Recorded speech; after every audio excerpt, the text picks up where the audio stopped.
지난 부흥 시대의 한국교회의 열심과 실천을 위하여 가장 많이 주창되었던 그 주제가 제자도였죠.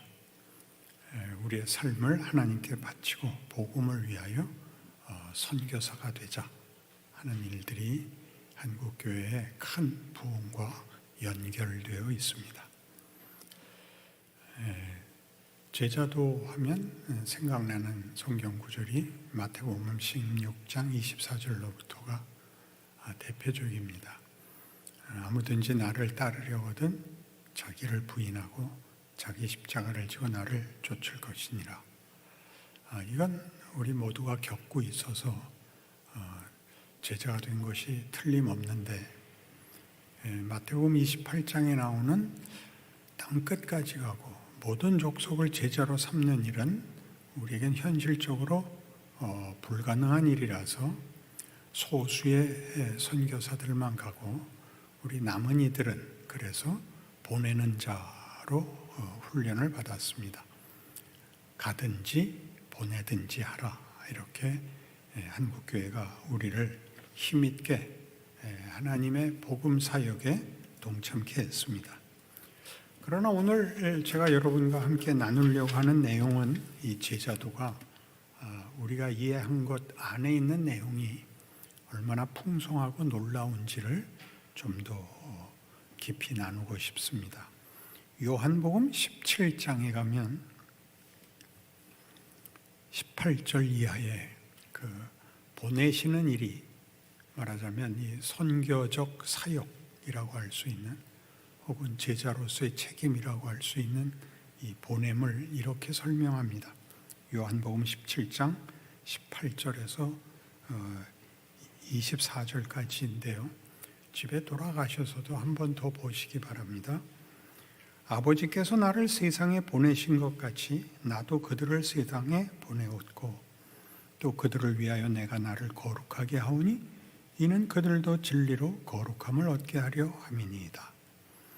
내가 비옵는 것은 이 사람들만 위함이 아니요 또 그들의 말로 말미암아 나를 믿는 사람들도 위함이니 아버지여 아버지께서 내 안에 내가 아버지 안에 있는 것 같이 그들도 다 하나가 되어 우리 안에 있게 하사 세상으로 아버지께서 나를 보내신 것을 믿게 하옵소서. 내게 주신 영광을 내가 그들에게 주었사오니 이는 우리가 하나가 된 것 같이 그들도 하나가 되게 하려 함이니이다. 곧 내가 그들 안에 있고 아버지께서 내 안에 계시오 그들로 온전함을 이루어 하나가 되게 하려 함은 아버지께서 나를 보내신 것과 또 나를 사랑하심 같이 그들도 사랑하신 것을 세상으로 알게 하려 함이로소이다.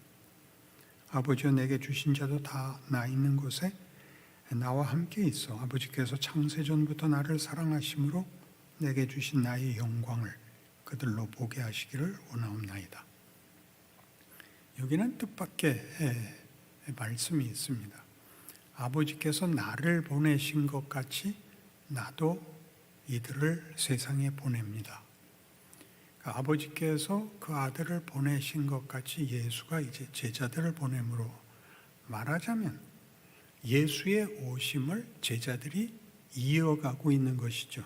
주님 다시 오시는 날까지 예수님의 오심과 방불한 내용과 방법으로 우리는 보냄을 받고 있습니다. 왜 그런 일을 하시는가 할 때, 우리를 보내는 이유는 이미 예수님께서 그가 오실 때 아버지가 내 안에 내가 아버지 안에 있는 것 같이입니다.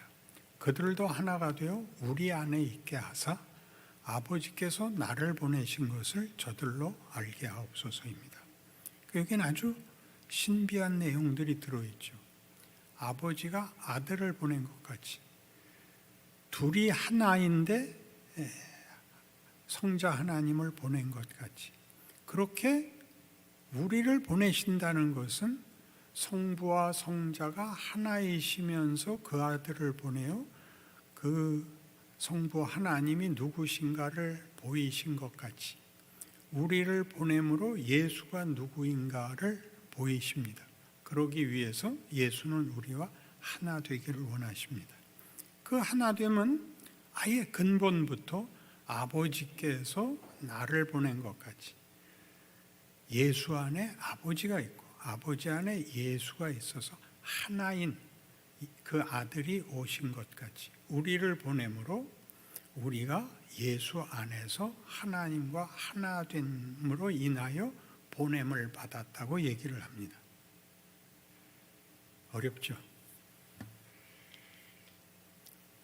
그러니까 우리를 보내는 것은 우리가 예수와 하나가 되어 있지 않으면 보냄을 받을 수 없다고 얘기하는 셈입니다. 예수가 당신의 오심은 아버지와 하나이기 때문에 보냄을 받아서 왜 하나여야 되느냐면 그는 아버지를 나타내는 분, 아버지의 뜻을 이루는 분, 아버지의 영광을 드러내는 분입니다. 그것이 요한복음 1장 14절이었습니다. 그 말씀이 육신이 되어 우리 가운데 거하심에 우리가 그 영광을 보니 아버지의 독생자의 영광이요 은혜와 진리가 충만하더라. 그렇게 보냄을 받는 겁니다. 우리는 실제로 이 세상에 나가 사는 세상에서 우리가 보냄을 받아서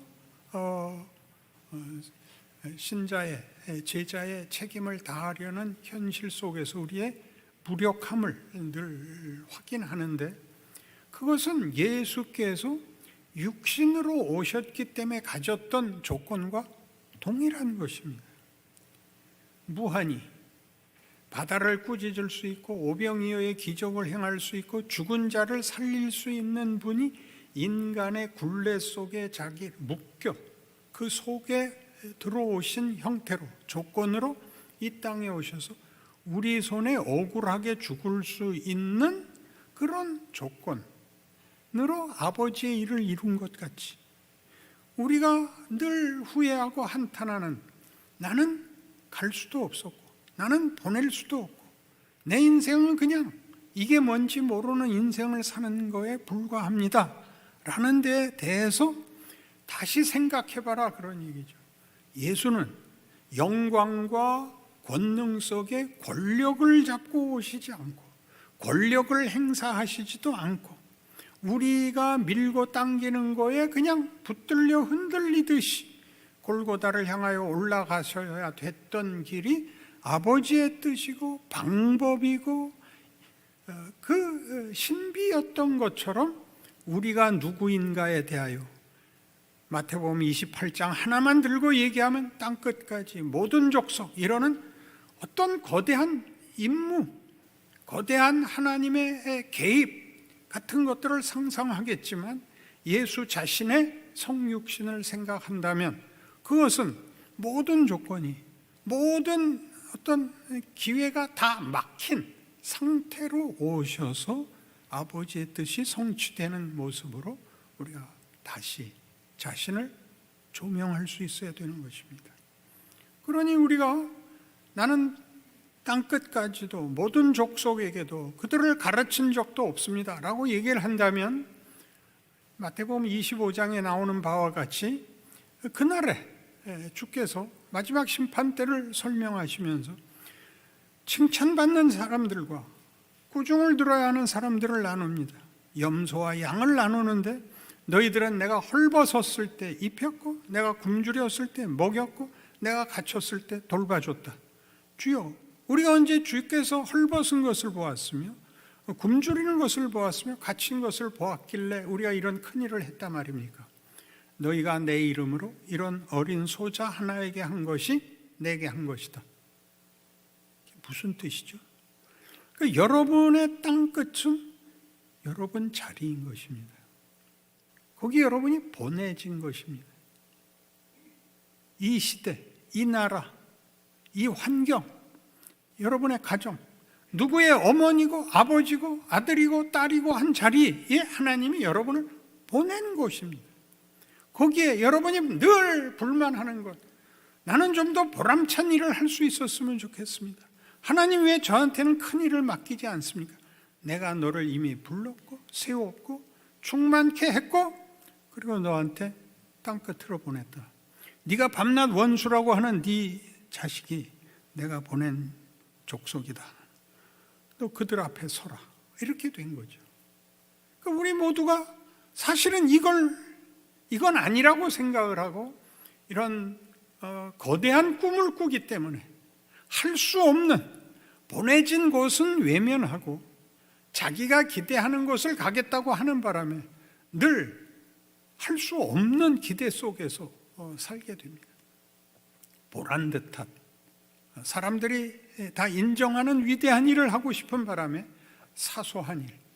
예수님께서 이 땅에 오신 사건은 너무나 놀랍게 요한복음 3장 16절에서 여러분이 다 아시듯이 하나님이 세상을 이처럼 사랑하사입니다.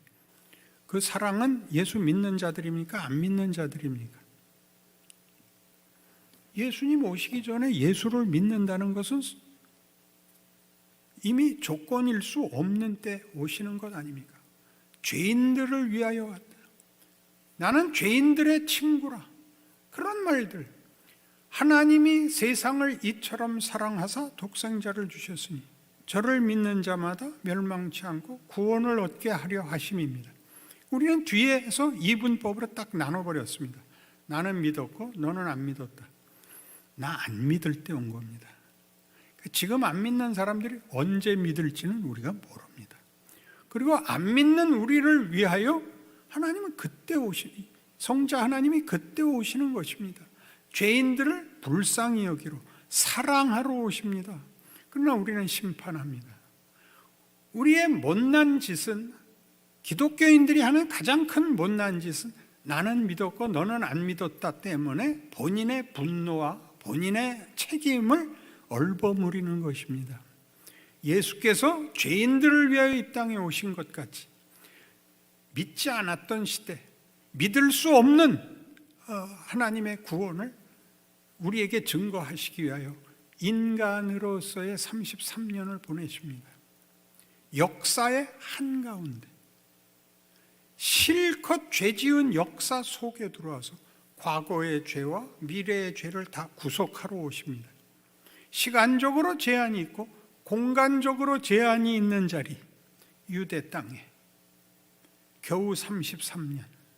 그것도 가장 나쁜 조건. 유대인들도 기대치 않았고 믿지 않았고 로마인들은 물론 더 그랬고 아무도 그가 누구인지 알아보지 못하는 인생을 살며 잘못된 기대를 꺾고 십자가에 죽으십니다. 그것으로 하나님은 온 우주와 역사와 인류의 운명을 바꿔버렸습니다. 그러니 우리가 오늘날 제자도다 그렇게 얘기하면 이렇게 떨치고 일어나 우세한, 무슨 기억할 만한 어떤 큰 일을 하는 데 있는 것이 아니라 각각이 예수가 온 것처럼, 성부 하나님과 성자 하나님이 하나이셔서 오신 것처럼, 그러니까 그가 온 것이 임마누엘이 되는 것처럼, 그러니까 예수가 이 땅에 오심으로 구원이라는 것은 인류의 운명이 되는 것입니다. 기회가 되는 것입니다. 현실이 되는 것입니다. 그가 오셨기 때문에 마찬가지 아닙니까? 내가 있으면, 예수를 믿는 내가 있으면 내 시대와 내가 있는 곳은 임마누엘이 되는 것입니다. 예수가 아버지가 나를 보낸 것 같이 나도 너희를 보낸다니까요. 그러니 우리의 자리는 큰 것이죠. 그러니까 거기서 잘해야 됩니다. 어린 소자에게 물 한 그릇 준 것입니다. 여러분, 교회는 뜻밖의, 한국적이라서 더 그럴까요? 유교적 전통이 너무 강하게 가미됐는지 이 옳고 그른 것이 너무 극명하게 대비되고 잘못한 것을 지적하고 꾸짖는 것이 주 업무가 되고 격려하고 용서하는 것은 뒷전입니다. 그래서 교회에서 기도 많이 하는 사람은 늘 승질을 부립니다.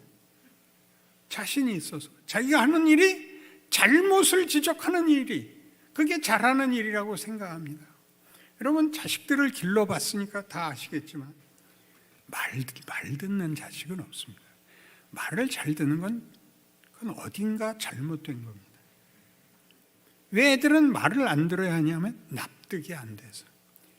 철없는 자기의 주장과 이제 지혜가 깃들여지고 경험이 있는 부모의 주장이 어긋났을 때, 아, 어머니 말이 맞아, 이럴 수 있는 나이가 아닙니다. 철이 없습니다. 그래서 별의별 짓을 다 하죠. 최악의 경우는 가출도 하는 겁니다. 그러니까 우리가 신자들을 키울 때, 한 교회를 형성했을 때도 교회 안에는 말하자면 어린 신자가 있고 성숙한 신자가 있는 것입니다.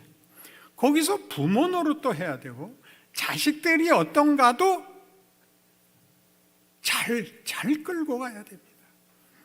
여러분, 어느 날 손주 나면 그런 생각이 들 겁니다. 왜 나는 자식을 이렇게 이뻐해 보지 못했지? 손주가 밉게 놀 때까지 안 살고 못 살고 죽어서 그래요. 그것도 또 그럴 거예요. 그때까지는 다 이뻐요. 한 7살부터 이제 어긋나기 시작해갖고 요새 말하는 중학교, 늦어도 고등학교 때는 최악이 되죠. 그 뺑뺑이를 돌아야 사람이 된다는 것. 하나님이 이상하게 실패와 절망 속에서 사람을 기른다는 것. 구원이 십자가로 이루어진다는 것. 이것은 대단한 역설입니다. 고린도전서 1장에 있는 바와 같이 십자가가 믿지 않는 자들에게는 미련한 것이요, 믿는 우리에게는 하나님의 지혜요 권능이니라. 이걸 모르면 우리는 승리주의로 갈 수밖에 없습니다. 교회는 세상보다 우월해야 된다. 믿는 자는 믿지 않는 자보다 우월해야 된다. 더 가져야 하고, 우리가 옳기 때문에 그들을 잘 인도하고 보호하고 권력으로 그들을 강요해서라도 구원의 길로 끌고 가야 된다라고 생각하는 것은, 자식을 길러보면 경험하다시피 사람은 사람 대접을 해줘야 됩니다. 그리고 하나님이 그런 방법을, 정답으로 이어지는 순탄한 인생을 걷게 하는 것이 아니라 반발하고 불평하고 원망하고 도망가고 입에 담을 수 없는 못난 짓을 하는 것들로 하나님이 우리를 만든다는 사실에 우리가 놀랍니다. 아담이 불순종하고 열왕기에 나오는 모든 왕들이 다윗의 뒤를 쫓지 않고 하는 일들이 이스라엘의 역사고 성경 구약의 최고의 내용이고, 그 속에서야 예수가 등장하는 이런 하나님의 일하심에 대하여 우리는 너무 순진한 생각을 하고 있는 셈입니다. 여기서 순진하다는 것은 진실하다는 게 아니라 철이 없다는 것이죠. 아직 하나님의 일하심을 깊이 있게 이해하지 못해서 우리는 다만 아무 일 없기를 바라는 것이 최고의 기도가 됐습니다. 무사 형통이죠. 안심하고 사는 것, 아무 일 없는 것, 걱정할 것 없는 것. 그러면 사람이 바보가 돼요. 고난이 와야 돼요. 자기가 실수를 해야 돼요. 자기가 옳다고 생각한 것이 얼마나 수준이 낮은 것인가를 배워야 돼요. 그렇게 내면의 성숙을 위하여 자신이 이해한 것의 세계가 깨어지는 일을 경험해야 돼요. 하나님이 그걸 주세요. 근데 우리는 그걸 거부해요. 우리가 하나님께 순종할 때마다, 순종해야겠다고, 충성해야 되겠다고 생각할 때마다 우리의 기도는, 하나님 그냥 시키세요. 저한테 물어보지 마세요. 그냥 이렇게 하라고 하세요. 순종은 선택하는 겁니다. 내 뜻대로 마옵시고 아버지 마음대로 하세요. 하나님이 가장 우리에게 대접하는 것이 뭐냐면 우리의 자발성입니다. 기독교 신앙을 대표하는 두 단어가 있는데 믿음과 사랑입니다. 이건 둘 다 자발성이 있어야 됩니다. 이 자발성이 있으려면 자유가 있어야 됩니다. 스스로 선택해야 됩니다. 신앙 훈련이란 이 자유를 하나님의 뜻에 항복시키기 위한 긴 싸움입니다. 마치 하나님이 야곱과 씨름하신 것 같이 우리 인생에 우리에게 기회를 주시고 선택권을 주시고 우리가 한 것과 하나님이 우리에게 주시고자 하는 것을 대비시키고 충돌하고 찢어지고 돌아서고 울고 가슴을 쥐어뜯고 그리고 한층 더 올라가는 일들이 성경에는 반복적으로 제시되고 있습니다. 그러나 우리는 그 모든 일들을 죄악시합니다. 그래서 교회에서 젊은이들을 후손들을 기를 때 여러분 대부분의 그 젊은이들은 여러분의 자식들은 자기 부모가 다니는 교회에 안 나와야 정상입니다. 그땐 뭐가 뭔지 모르겠고 하라는 거 하는 게 싫고 자기 멋대로 해보고 싶은데 엄마 아버지 나오는 교회에 누가 나오겠습니까? 나가면 꼼짝 못하고 있어야 되는데 그래서 다른 교회 가는 게 정상입니다. 그러니까 자기 교회 젊은이들이 나와서 이렇게 물어보면 왜 장로님들 자녀들은 안 나오고 이게 족보 없는 애들이 오나? 정상인 겁니다. 아버지가 장로인데 교회 가서 사고를 치겠습니까? 말을 막 하겠습니까? 죽어 지내야겠는데 그러면 자기는 뭡니까? 자기의 존재, 자기가 해보고 싶은 것, 터져 나오는 어떤 그 도전 같은 것들을 어떻게 표출할 틈이 없어서 밖으로 도는 겁니다. 당연한 겁니다. 그러니까 교회는 교회들끼리 잘 알아서 이게 어느 교회에서 튀어갖고 우리 교회로 왔구나. 이렇게 서로 길러서 여러분 서로 길러서 교회는 한 교회가 정상적으로 동일한 가문들을 통하여 이어지고 훌륭해지는 법이 없습니다. 교회는 이대를 가는 교회가 없습니다. 한 번의 부흥이 많은 씨앗을 날려서 보이지 않는 곳에 가서 다른 열매들을 맺히는 것이 정당하고 하나님이 쓰시는 제일 많은 방법입니다. 그래서 우리는 그 요한복음 3장 16절 이어나는 17절도 기억해야 합니다. 하나님이 그 아들을 세상에 보내신 것은 세상을 심판하려 하심이 아니오입니다. 구원을 얻게 하려 하는 겁니다. 그러니 여러분이 제자도를 지키거든 성질 부리지 마시고 사형리 한번 따라하라 그래놓고 따라서 기도하라 그래놓고 너 이제 구원 얻어서 그렇게 강요하지 마시고 생각할 시간을 주십시오. 생각할 시간 중에 제일 많은 실천해야 될 것이 무엇이냐면 여러분들이 그 믿지 않는 자들과 같이 있는 일반 그러니까 사회적 조건 속에서 여러분들이 하는 일이 그들이 하는 것과 어떻게 태도와 이해와 자세가 다른가를 증명해야 됩니다. 그렇게 하나씩 항복을 해오는 것이지 손잡고 기도 한 번 해서 되는 일은 없습니다. 그건 거의 그때 따라오면 거의 또라이들입니다.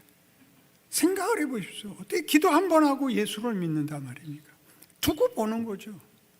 믿는다는 건 뭔가? 커피 한 잔 마셔도 다르다.